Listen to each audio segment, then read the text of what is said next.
Good morning. I see you guys got your hoods and your jackets on. That's the weather. Yeah, but I want to start on the injury front and make sure I give you guys an update on some of the guys.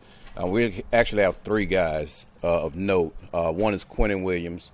He has a calf, and we want to make sure that like this precautionary. We want to make sure that this player is going to be good.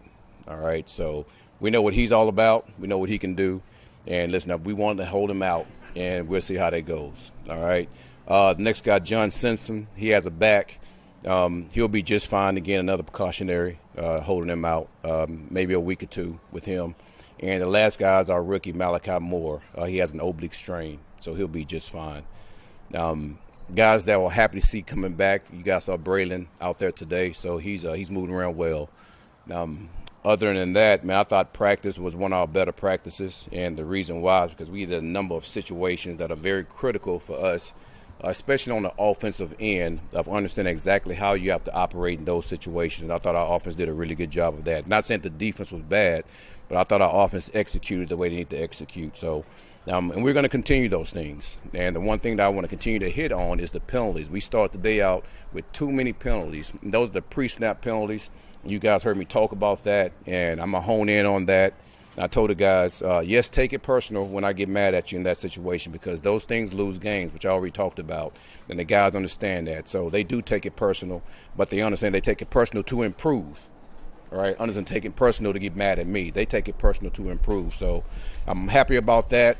Again, I thought it was a good, crisp practice, and we're looking forward to how we're going to practice tomorrow.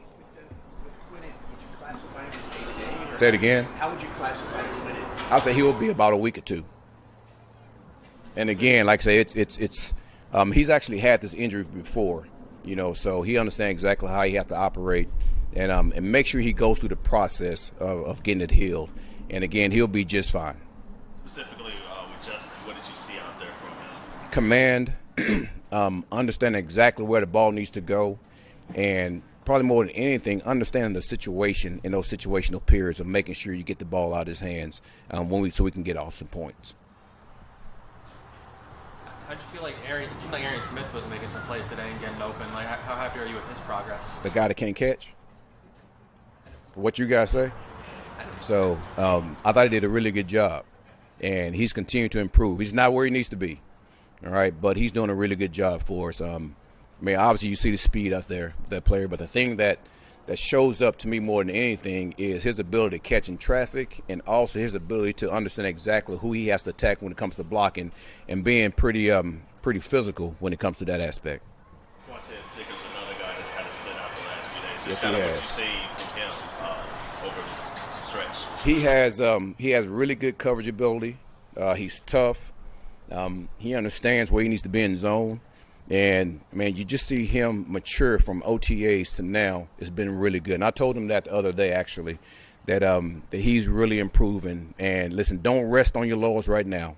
I mean, sometimes when you hear the head coach come and tell you that you're doing well, that's when you think you made it. I mean, I want those guys not to think like that at all. I mean, you still have more to do. He's still a young player, so we're looking forward to seeing how he progresses through camp.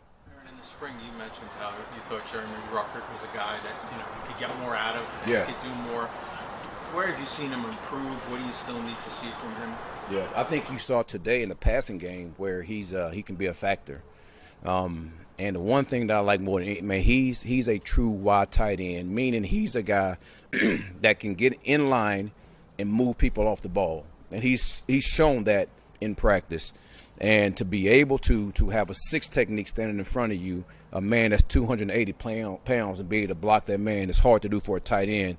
And he's been doing a pretty good job of that. So, listen, there's more for him to improve on, but I like where he's going. It looks like Mason's more of the pass catcher of the group. Can Jeremy get to that? Listen, it's natural for Mason because that's all he's really done for the most part. They asked him to do it at LSU. We're asking him to do more things. But I think today, again, you saw Jeremy, as far as the passing game, make some plays. So I'm not going to put a cap on him, on where he can be at, but I know exactly what I want him to be, and he's doing a good job, like, trying to practice that on a daily basis. With Jamie and Sherwood, can you describe how your view of the linebacker position position has changed. I mean, when you played, they were 250 pounds, like Mo Lewis, and now they're obviously smaller. And also, what was it about him that sold you to make such a commitment without ever having seen him play in person? That's a really good question. And that's a really long answer, to be honest with you, because you're right. When I played, man, with bigger, more husky linebackers, and then you start to see offenses change to where you didn't see many fullbacks. The run game wasn't like it. The run game back then was totally different than it is now. All right, and I'm gonna talk about that again.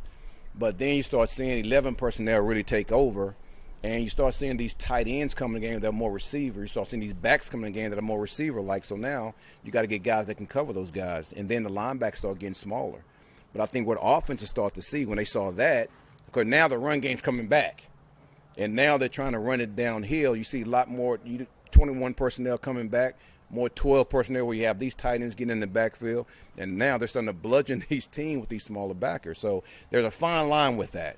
All right, and make sure you got the right guys. But I would say this about Sherwood. Sherwood's a guy that's tough and he's physical and he can handle the pounding in there. And I'm not just talking about tackling him. I'm talking about taking on linemen too. And some people will look at him and be like, whoa, because he's a 230-pound man. But I'll tell you what, he plays with leverage. He has long arms, and he's able to disengage from anybody that tries to block him. So those are things I like about him, and he's damn good in coverage. He's a former safety, so he understands that aspect of the game. I feel like we've seen some plays where he's running step for step with Garrett Wilson. I mean, that's pretty unique for a linebacker to be able to do that. Well, he's a former safety. He can run. He can run. And Garrett probably not running as fast as he can either. So, but yeah, sure has some speed to him.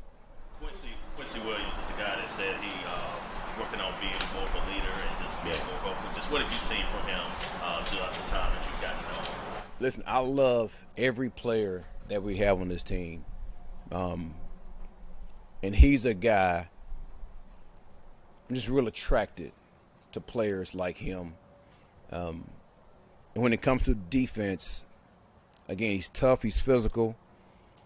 Man, he has an edge to him that I like. Nothing brings him down. He's always ready to go. And he's going to have a really good season for us. Some of the things that we're going to do with him. And he does. He's a leader by his ability to talk and get guys going, but it's the way that he play that he leads more than anything. He is always on go, and you guys have seen that from the way he goes out there and plays. So I love that player. I love everything about him. He fits everything that I want to do when it comes to defense. I expect him to have a really good year. Take a couple more. Will tomorrow's practice be a different AG? That's the case. Sometimes there were scrimmages in the past. Say again? Tomorrow's practice, is it going to be structured any differently? Like that's yeah, and I know we have scrimmage on there. It'd be a pseudo scrimmage to where it's going to be move the ball.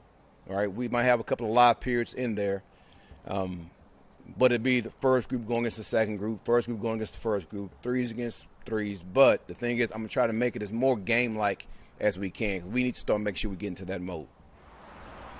I was curious, the whistle. We only see coaches wear whistles in 2025. Why do you wear the whistle? Why is there any story behind that? Got to control practice. I got to stop them and tell them to go. They got horns now and everything. It's not always, coaches don't always wear it. Well, listen, they are in tune to this right now. So when this dude, they know what that means. You got to get Gelfand to whistle.